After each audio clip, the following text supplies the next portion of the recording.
اوقات که چا 3 وخت لمونځونه قضا کړل فکأنما یتعذى روح النبي صلی الله علیه وسلم لکه د رسول علیه الصلاة والسلام روح چې په قبر کې ځي العیاذ بالله. ومن ترك 4 اوقات که چا 4 لمونځه قضا کړل فکأنما انکر من كل کتاب انزل الله لکه څنګه چې د ټولو کتابو څخه چې خدای تعالی په حق نازل کړي د هغه څخه چې انکار وکړي که چا 4 لمونځه قضا کړل. ومن ترك 5 اوقات که چا 5 لمونځ پسې قضا کړي ینادي بسخطه په قهر به یو غږ ورته وشي اسمع یا عصي انا بريء منك وانت بريء مني چې زه بېزاره یم ستا څخه پروردګار به ورته ووایي ته بېزاره یې زما څخه. فاخرج من السماوات والارض ووځه د اسمانو د مځکو څخه واطلب غیر الله طلب که غیر د خدای څخه بل خدای طلب که فیخرج عند موته بغیر توبه د دنیا څخه بې توبې څخه به خدای تعالی عز وجل دې وباسي. قال عليه السلام ما من يوم الا ويقول الملائكه في كل سكوك من البلاد نسته یو ورځ چې په هره کوڅه کې د ښار ملکه نارې وهي څه وایي الحمد لله الذي خلقني ملكا وما خلقني ثورا. دا ملکه وایي خدایه حمد وي تا لره چې زه دې ملکه پیدا کړی یم او غویی دې نه یم پیدا کړی. غویی نارې وایي خدایه زه چې دې غویی پیدا کړی یم حمد وي تا لره چې زه دې اوښ نه یم پیدا کړی. اوښ بیا وایي حمد وي خدایه تا لره چې زه دې اوښ پیدا کړی یم زمری دې نه یم پیدا کړی. زمری وایي خدایه حمد وي تا لره چې زه دې زمری پیدا کړی یم خر دې نه یم پیدا کړی. خر وایي الهي حمد وي تا لره چې زه دې خر پیدا کړی یم چې زه دې سپی نه یم پیدا کړی. سپی وایي الهي حمد وي تا لره چې زه دې سپی پیدا کړی یم او زه دې خنزیر نه یم پیدا کړی. فقال الخنزير الحمد لله الذي خلقني خنزيرا وما خلقني تارك الصلاه.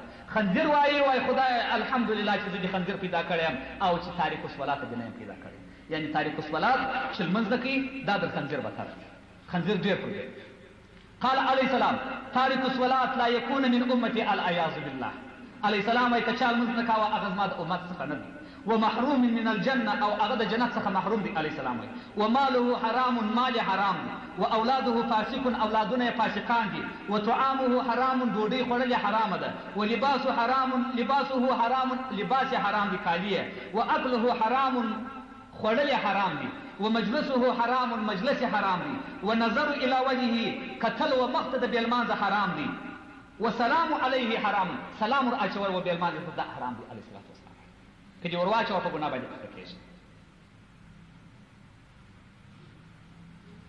أن النبي صلى الله عليه وسلم من ترك الصلاة حتى مضى وقتها عليه الصلاة والسلام وایي که چا لمونځ قضا کړي یو لمونځ او بېرته د هغه لمانځه قضا راوړي. څو عذرونه په شریعت کې شته 6 عذره شته چې په هغه 6 عذرو سره که د چا څخه لمونځ قضا سو خدای تعالی عز وجل بېرته قضا راوړي خدای تعالی یې نه پرېږدي. احدها النسیان یو ایره ده په یاره روژه به نه ماتېږي د سړي څخه لمونځ قضا سو په یاد یې نه و په حقیقت کې. وثانیه النوم دا خوب نه ښیي چې سهار سړی بیدوي د لمانځه پر وخت باندې دا درته راځم. وثالثو الاغما بېهوشي چې پر انسان بېهوشي راشي لمونځ یې قضا شي. ورابعو الجنون چې لیونی شي. والخامس پنځمې الحیض دي چې ښځو ته حیض ورسي لمونځ یې ضایع کېږي. وسادسو النفاس شپږم شی نفاس دی چې ښځو ته نفاس ورسي چې اولاد پیدا شي دا خپل نفاس لري.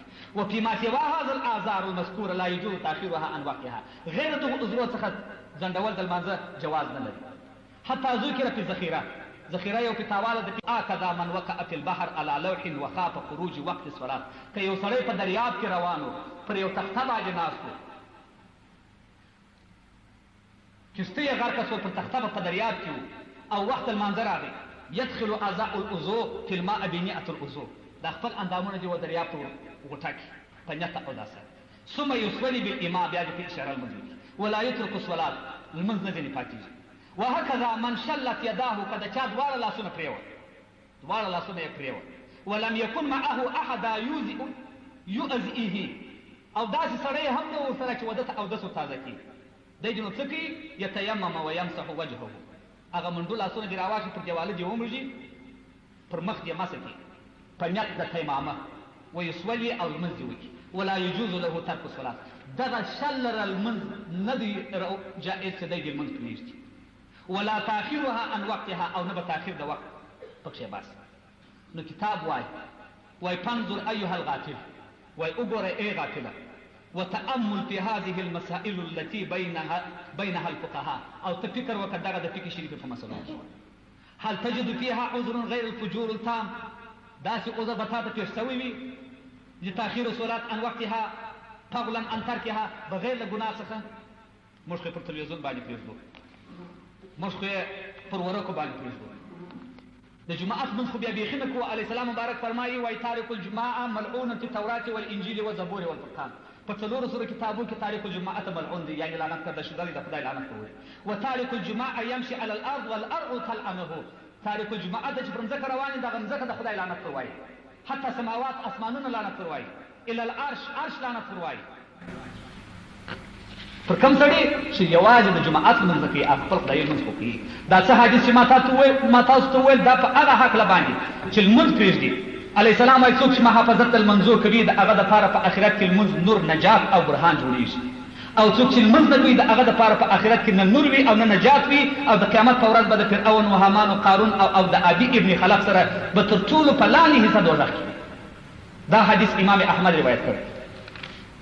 د دغو څلورو غټو کافرانو د یادولو مقصد څه دی چې د فرعون و هامان و قارون و ابن خلف سره به وي. دا خلک د کفر کوونکو سرداران دي. که چا د تجارت په وجه لمونځ ونه کړي هغه به د ابي ابن خلف سره وي په دوزخ کې، او که چا د خپل بادار یا میړه یا مالک په وجه لمونځ پرېښوي هغه به د فرعون سره وي، او که چا د خپل مال و روپو د ګټلو په وجه لمونځ پرېښوي هغه به د قارون سره وي، او که چا د ریاست و امیرۍ و قمندانۍ و باچهۍ په وجه لمونځ پرېښوي هغه به د حمان سره په دوزخ کې. دا یې ټوله تصحیح کړي دي کتابونه. لمونځ څه کوو؟ دا کسان لمونځ واستجاب بشپړ په صداقت لمونځ کړی دي اکثرو، او که امیرانو د حکومت خلکو کړی دي. په کتاب کې راځي وایي په دریاب کې یو ولي روانو په کښتۍ کې د دریاب مایانو یو د بله خوړله سره، یو د بله دا مایانو سره خوړل. دی اریان شو چې په دریاب کې کښتۍ راغلې ده، غږ عاطفي پر وسول په دریاب کې کښتۍ نه ده راغلې. ول دا مایان ولې یو د بله سره خوري؟ ول دا یو بېلمانده سړی را روان و د دې دریابه څخه یې په لپه کې اوبه را پورته کړلې چې خولې یې پورته کړلې هغه تروې یې بېرته په دا دریاب کې تو کړلې. د دغه توکلو په سبب باندې چې د ده خوله مرداره وه خدای تعالی دغه ټول ماهیانو د دریاب عذاب مسله ته کوي چې یو د بله سره خوري. سبحان الله. عیسی علیه السلام کتاب وایي پر یو کلي باندې ورغی، په دې کلي کې ډېر شنه درختې ولاړې وې، ولې جارې وې، د کلي خلک ډېر آباد وه. د عیسی علیه السلام عزت و احترام یې وکړي. څو عمر بعد بېرته عیسی علیه السلام په دغه کلي را روان دی چې ویې کتل درختې ګرده وچې دي، ولې ګرده وچې دي، دا کورونه ګرده کنډواله پراته دي، انسانان یې کنډو کفر دي. عیسی علیه السلام اریان شو الهي زه چې را روانم دا ملک ډېر آباد و دا کلی دا اوس ولې داسې ده؟ خدای تعالی عاطفي غږ پر وکړي پر عیسی علیه السلام باندې. ول دا یو بېلمانده سړي د دغه کلي د ولې څخه اوبه وڅښئ، خدای تعالی په سبب د دغه بېلمانده دغه کلی دغه رقم تباه و برباد وګرځاوه. دا چې موږ داسې په غم د کفارو د خوا اخته یو، سبب و وجه موږ ته نه معلومېږي. د دغو انسانانو بېدیني ده. په ټولو کې چې تاسې دلته ناست یاست در معلومېږي چې فلانکی سړی لمونځ نه کوي، ما ته را معلومېږي. د لمانځه ترکوونکي د جماعت کتاب وایي دا ملعون دی. امسایه چې بغل ته وي خدای او قرآن او کتاب وایي هغه ملعون دی. د کور امسایه د دکان امسایه که یې لمونځ نه کاوه بغل چې امسایه و کتاب وایي هغه امسایه یې هم ورسره ملعون دی، په خاطر د دې چې خامخا به دی شړي، د کلي څخه به یې شړي، دا خلک به راټولېږي. تارک الجماعه ملعون فی کل کتاب انزل الله تعالی علی انبیاء علیهم السلام. تاریخ الجماعت چې جماعت نه کوي په ټولو کتابو کې چې خدای پر انبیاء علیهم السلام نازل کړي دي لعنت کرده شده دی، د خدای لعنت پر وشي.